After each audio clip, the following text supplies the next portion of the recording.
Bonjour Antoine Michon. Bonjour. Qu'est-ce que vous retenez de la mobilisation à laquelle on a assisté lors du premier tour de l'élection présidentielle au Niger? La campagne, tous les observateurs nous ont dit qu'elle était un peu morose comparée aux campagnes précédentes. Je pense qu'il y a un facteur d'explication dans la situation sanitaire qui a sans doute limité les rassemblements et la participation, je dirais, dans la rue. Mais le jour de l'élection, des citoyens et des citoyennes sont sortis et le taux de participation, qui est quasiment de 70%, est particulièrement élevé. Comment est-ce qu'on peut expliquer cette mobilisation selon vous? Je pense que c'est une élection qui a comporté beaucoup d'enjeux pour les citoyens nigériens.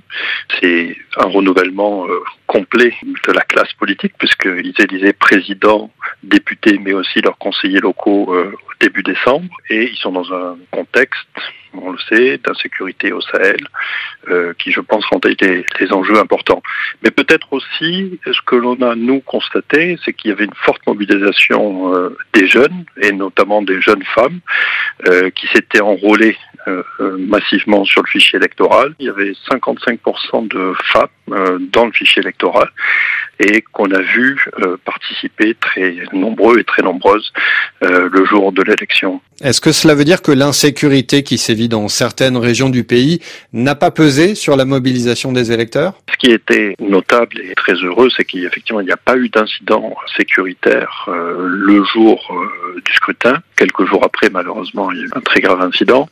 Ce qu'on a remarqué, c'est au niveau de l'enrôlement, un moindre enregistrement dans certaines régions, mais qui correspondent malheureusement à des régions où les personnes ont été déplacées. Il y a effectivement quelques endroits assez limités où le vote n'a pas pu être organisé, mais ça reste limité si on compare avec le Burkina Faso qui a tenu des élections tout récemment et qui vit aussi la même menace terroriste. L'impact sécuritaire était beaucoup plus important puisqu'il y avait vraiment des régions entières où le vote ne pouvait pas être organisé en dehors des principales localités. L'opposition, dans une déclaration ce mardi, dénonce toute une série d'irrégularités et parle des élections les plus frauduleuses de l'histoire de notre démocratie. Est-ce que ça correspond à ce que vous avez pu constater en tant qu'OIF sur le terrain? On est dans un contexte de campagne électorale, donc je ne vais pas commenter une déclaration politique, mais le constat qui a été fait par notre mission, par les observateurs nationaux avec lesquels nous avons travaillé, par les autres missions d'observation internationale, c'est une élection qui a été bien organisée, qui s'est déroulée de manière transparente.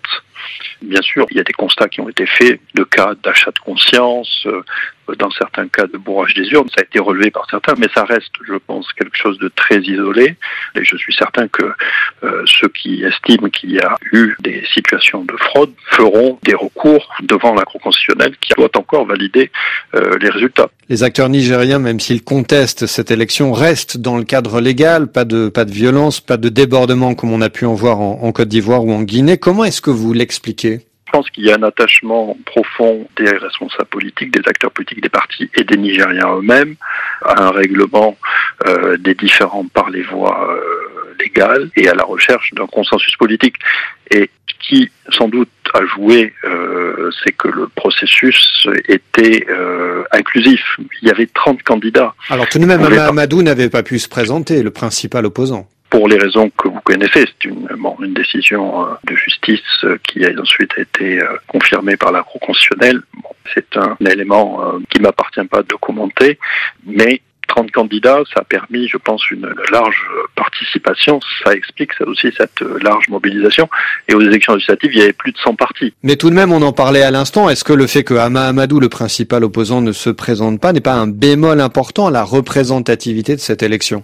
Je pense que le fait qu'il ait lui appelé à voter pour un candidat a été un facteur positif, dans le sens qu'effectivement il a permis à chacun de trouver une représentation dans cette élection. Est-ce que le changement annoncé à la tête du pouvoir, le fait que Mahamadou Issoufou ne se représente pas pour un troisième mandat, a été, selon vous, un élément aussi de pacification de ce scrutin? Il a su la Constitution et ça a sans doute effectivement contribué à cette volonté des Nigériens et des Nigériennes de marquer leur attachement à leurs institutions démocratiques. Ça conforte la démocratie nigérienne, c'est certain. Merci Antoine Michon. Je vous en prie.